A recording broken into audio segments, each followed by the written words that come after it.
Okay, guys. All right. So we are on part 3. The winning of a queen is what it's called. So, having told you how King Arthur obtained that very excellent sword, Excalibur, for a weapon of defense, I shall now presently recount sundry other noble and knightly adventures whereby he won for himself a most beautiful and gentle lady for his queen. For though all the world is very well acquainted with the renown of that perfectly gracious dame, the Lady Guinevere, yet I do not think that the whole story of those adventures by the which the King Arthur won her good favor hath ever been told.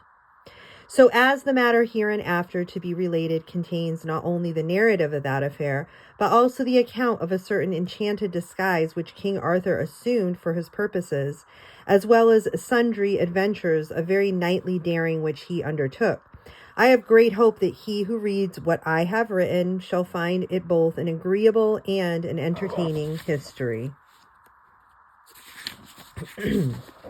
So chapter first. The Lady Guinevere. How King Arthur went to Tintagalon with 4 of his court, and how he disguised himself for a certain purpose. Now, upon a certain day, King Arthur proclaimed a high feast, which was held at Carleon upon Usk. Many noble guests were hidden, and bidden. Many noble guests were bidden, and an exceedingly splendid court gathered at the king's castle. For at that feast there sat 7 kings and 7 queens in royal state, and there were high lords and beautiful ladies of degree, to the number of 67. And there were a multitude of those famous knights of the king's court, who were reckoned that the most renowned in arms of all of Christendom. And of all this great gathering of kings, lords, and knights, not one man looked askance at his neighbor, but all were united in good fellowship. Wherefore, when the king looked about him and beheld such peace and amity among all those noble lords, where aforetime had been discord and ill regard, certes, quoth he to himself, it is wonderful how this reign of mine hath knit men together.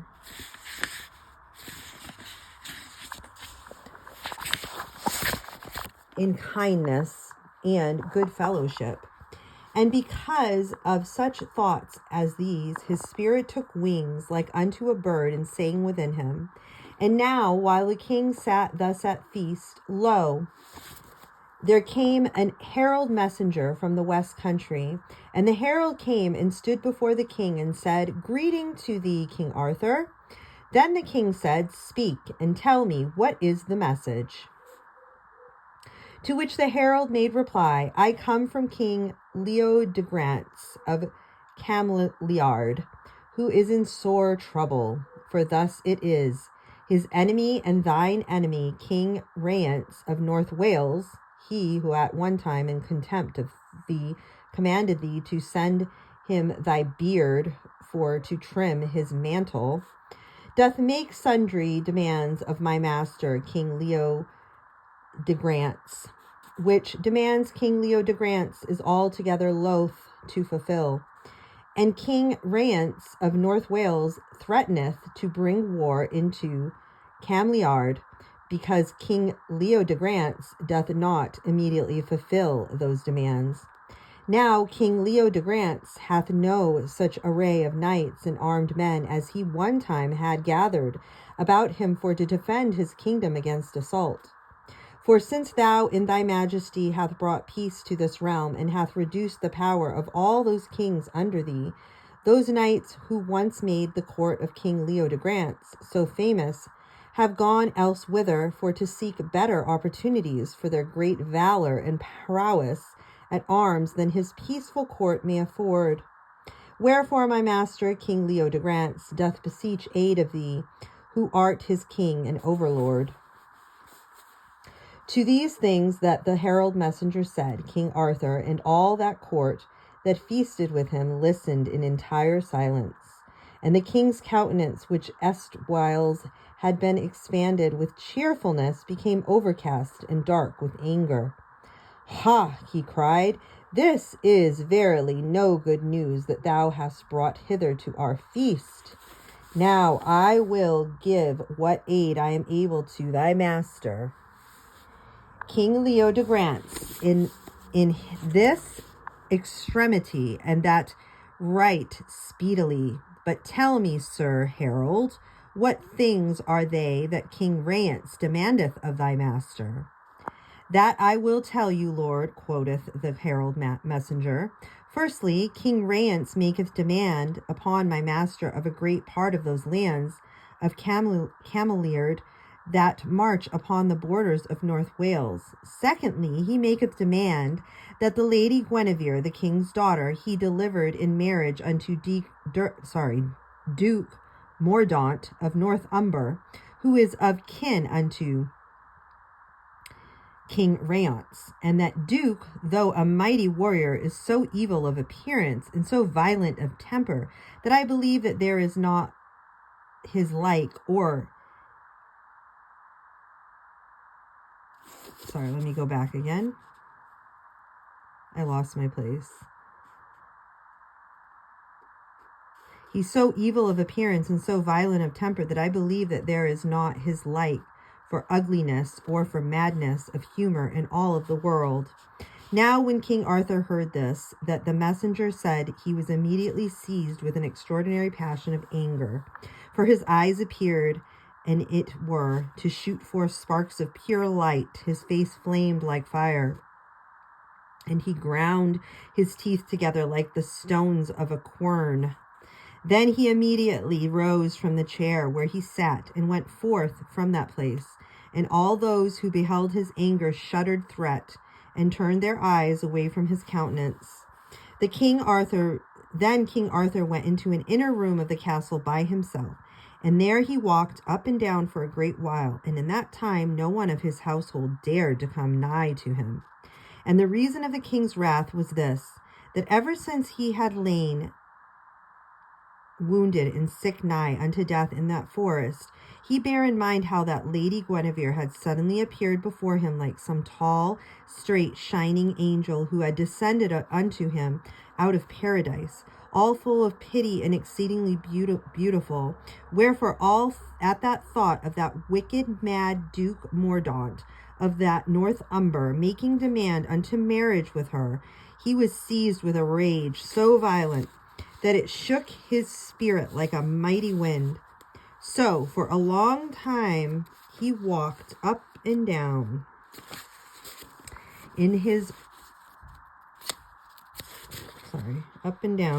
wrath as aforesaid, and no one durst come nigh unto him, but all stood afar off watching him from a distance.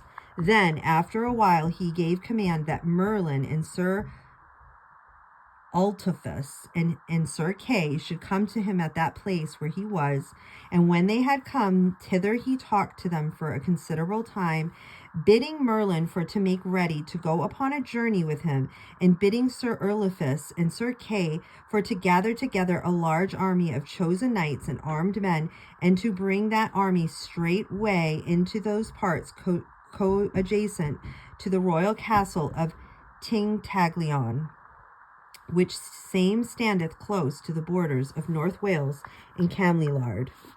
So Sir Ulfilas and Sir Kay went about to do as King Arthur commanded, and Merlin also went about to do as he commanded. And the next day King Arthur and Merlin, together with certain famous knights of the king's court, who were the most approved at arms of all those about him, to wit, Sir Gawain and Sir Ewain, who were nephews unto the king, and Sir Pelleas and Sir Gernant, the son of Urban, set forth for Tintagelion across the forest land of Usk. So they traveled for all that day and part of the next, and that without adventure or misadventure of any sort. So they came at last to that large and noble castle, hight Tintagelion, which guards the country bordering upon Cameliard and North Wales. Here King Arthur was received with great rejoicing, for whithersoever the king went, the people loved him very dearly. Wherefore the folk of Tintaglion were very glad when he came unto them. Now the morning after King Arthur had come into Tintaglion, the summer night had been very warm. He and Merlin were glad to arise betimes to go abroad for to enjoy the dewy freshness of the early daytime.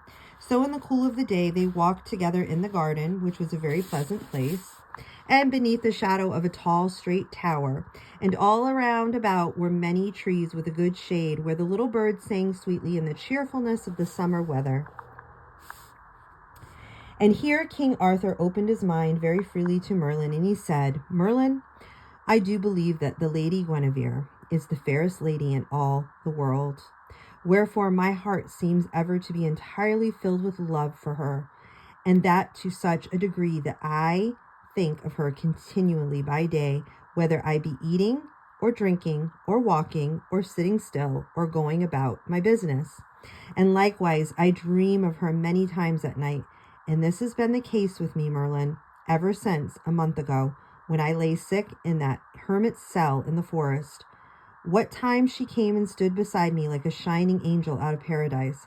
So I am not willing that any other man than I should have her, than I should have her for his wife. Now I know very well that thou art wonderfully cunning in those arts of magic, that may change a man in his appearance, so that even those who know him best may not recognize him. Wherefore I very greatly desire it of thee that thou wilt to disguise me, so that I may go unknown of any man into Camelard, and that I may dwell there in such a way that I may see the Lady Guinevere every day. For I tell thee very truly that I greatly desire to behold her in such a wise that she may not be in any way witting of my regard. Likewise, I would fain see for myself how great may be the perils that encompass King Leo de Grance, the king being my right good friend. My lord king, said Merlin, it shall be as thou desirest, and this morning I will cause thee to be so disguised that no one in the whole world shall be able to know thee who thou art. So that morning, a little before the prime, Merlin came unto the king where he was, and gave him a little cap.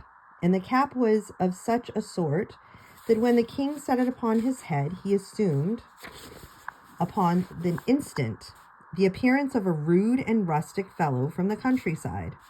Then the king commanded that a jerkin of rough frieze should be brought to him, and with this he covered his royal and knightly vestments, and with it he hid the golden collar and its jeweled pendant, which he continually wore about his neck. Then, setting the cap upon his head, he assumed at once the guise of that peasant hind. Whereupon, being thus entirely disguised, he quieted Tintaglion unknown of any man, and took his way afoot unto the town of Cameliard.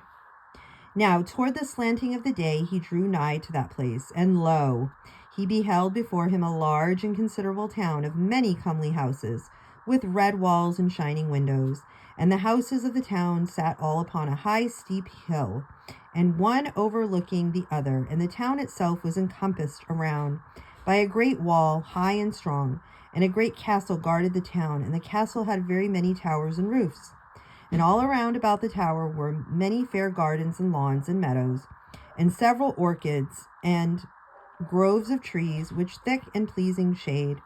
Now at that time of the day, the sky behind the tower was all, as it were, an entire flame of fire, so that the towers and the battlements of the castle and the roofs and the chimneys thereof stood altogether black against the brightness of the light. And behold, great flocks of pigeons encircled the towers of the castle in a continual flight against the fiery sky.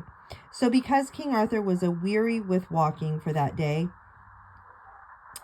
it appeared to him that he had hardly ever beheld in all of his life so fair and pleasing a place as that excellent castle with its gardens and lawns and groves of trees. Thus came King Arthur unto a castle of Camelard, in the guise of a poor peasant from the countryside, and no man in all of the world knew him who he was. So having reached the castle, he made inquiries for the head gardener thereof. And when he had speech with the gardener, he besought him that he might be taken into service into the part of the garden that appertained to the dwelling place of the Lady Guinevere.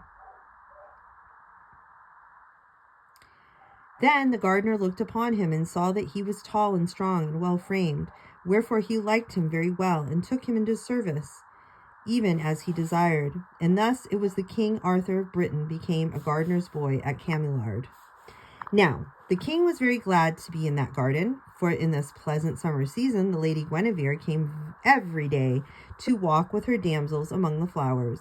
And King Arthur, all disguised as a peasant gardener boy, beheld her very many times when she came thither.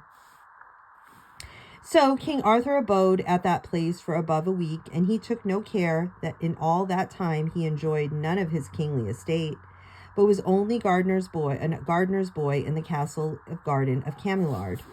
Now it happened upon a day when the weather was very warm, that one of the damsels who was in attendance upon Lady Guinevere arose all in the early morning whilst the air was still cool and refreshing.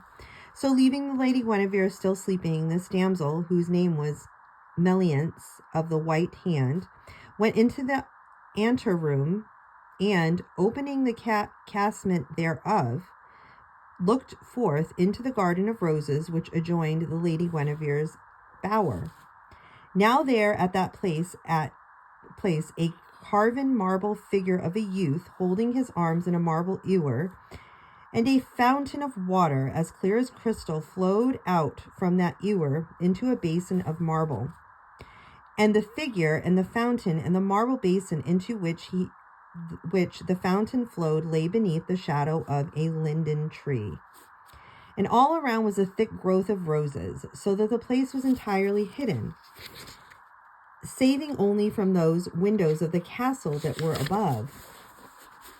So it befell that as the damsel looked down thitherward out of the window, she beheld a very wonderful sight. For lo, a stranger knight kneeled beside the fountain and bathed his face and his bosom in the crystal water thereof. And the damsel saw that the sunlight fell down through the leaves of the linden tree and lay upon that strange knight. And she perceived that his hair and his beard were of the color of red gold, shining surpassingly in the brightness of the morning. And she beheld that his brow and his throat and his bosom were white like alabaster.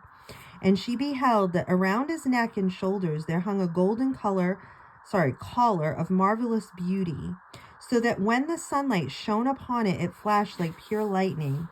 So beholding this strange appearance, as it were a vision, the damsel Meliance stood for a long while, all entranced with wonder and with pleasure, and wist not whether that which she saw was a dream or no dream, nor whether he who sat there was a spirit, or whether he was a man of flesh and blood.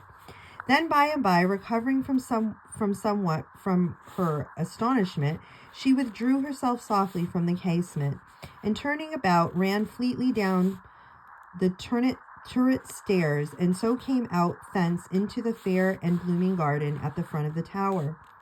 So she ran through the garden with all speed and silence, and thus came down an alleyway into the marble fountain and the linden trees and the rose trees all around about, where she had anon beheld that strange knight bathing himself in the crystal waters.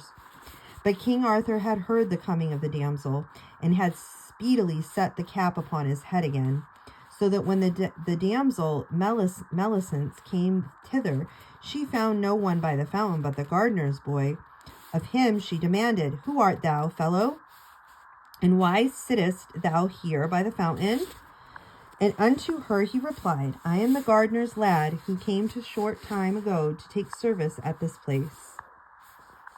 "Then tell me, fellow," quoth she, "and tell me truly, who was that young knight who was here beside the fountain but now, and whither hath he gone?"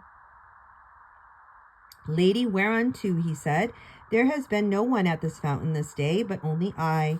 Nay, fellow, she cried, thou art deceiving me, for I do assure thee that with mine own eyes I beheld but now where a strange young knight sat bathing himself in the waters of this fountain, and the gardener's boy said, Lady, that which I have told you is very truth.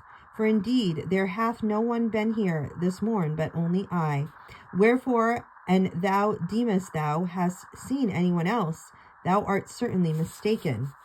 At this the damsel set her look upon him in great perplexity.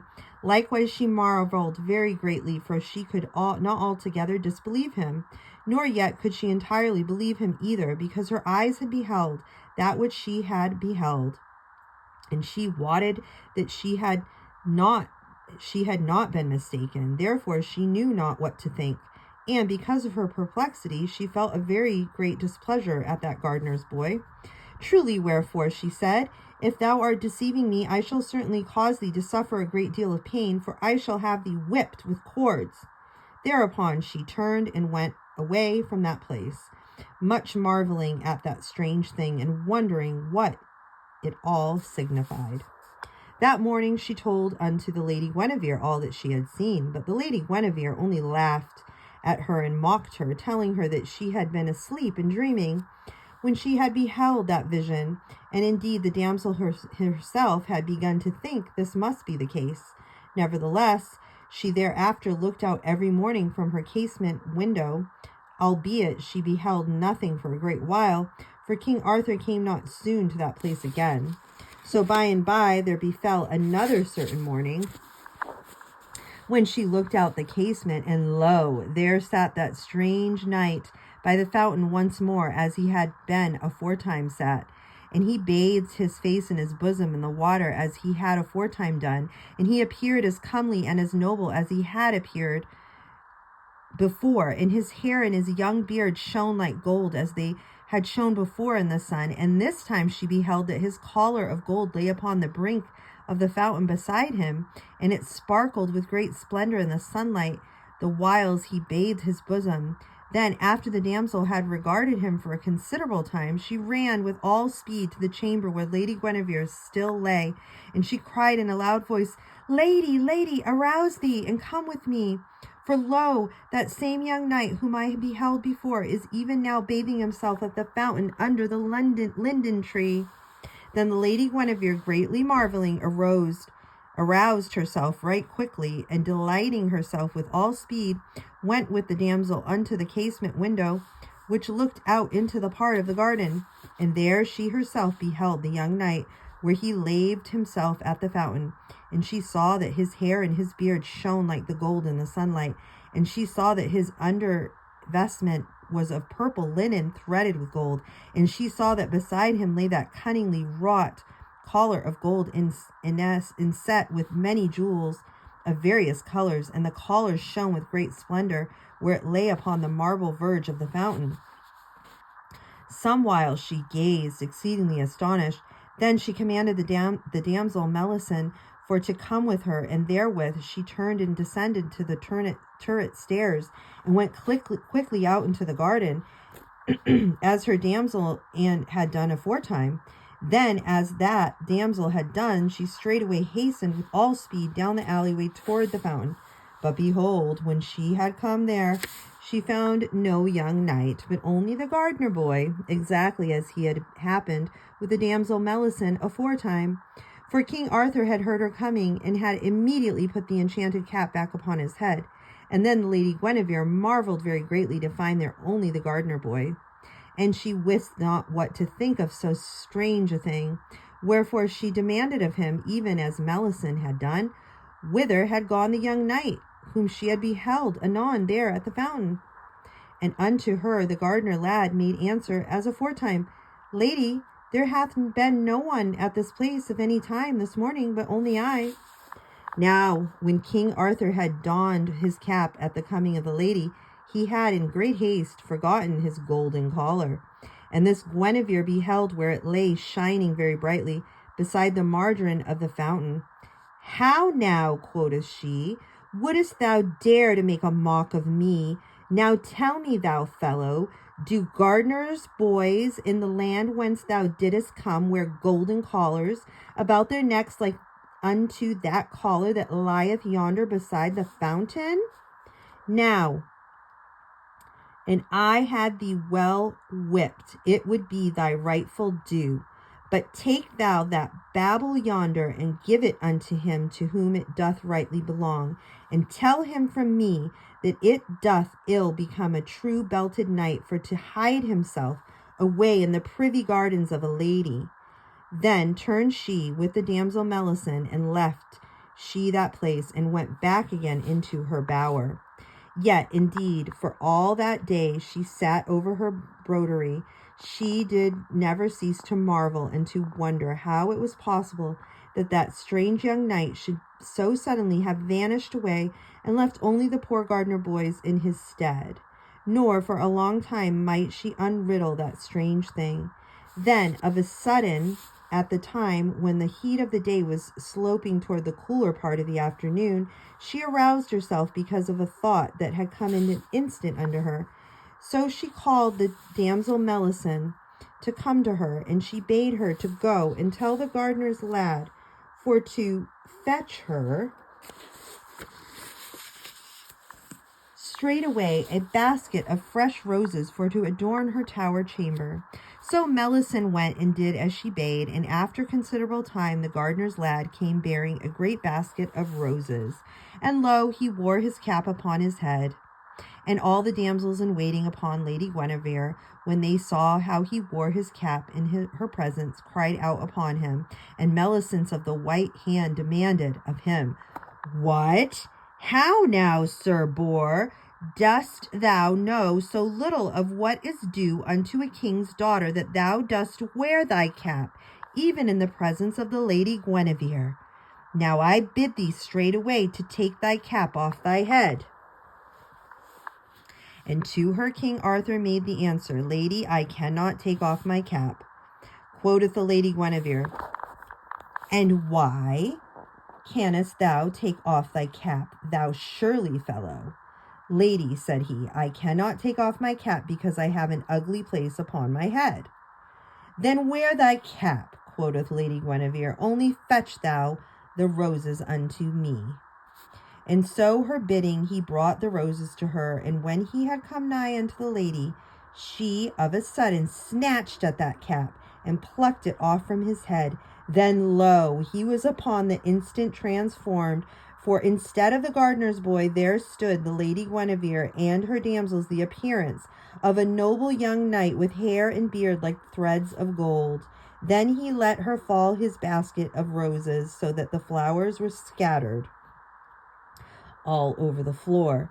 And he stood and he looked at all who were there, and some of those damsels in attendance upon Lady Guinevere shrieked, and others stood still from pure amazement, and wist not how to believe what their eyes beheld. But not one of those ladies knew that he whom she beheld was King Arthur. Nevertheless, the Lady Guinevere remembered that this was the knight whom she had found so sorely wounded, lying in the hermit's cell in the forest. Then she laughed and flung him back his cap again. Take thy cap, quoth she, and go thy ways, thou gardener's boy, who hath an ugly place upon his head. Thus she said, because she was minded to mock him. But King Arthur did not reply to her, but straightway, with great sobriety of aspect, set his cap upon his head again. So resuming his humble guise once more, he turned and quieted that place, leaving those roses scattered all over the floor, even as they had fallen.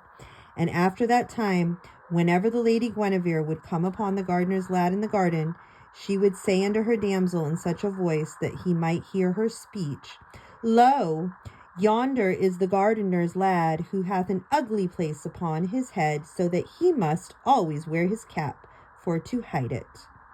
Thus she spake openly, mocking at him, but privily she bade her damsels to say naught concerning these things, but to keep unto themselves all those things which had befallen.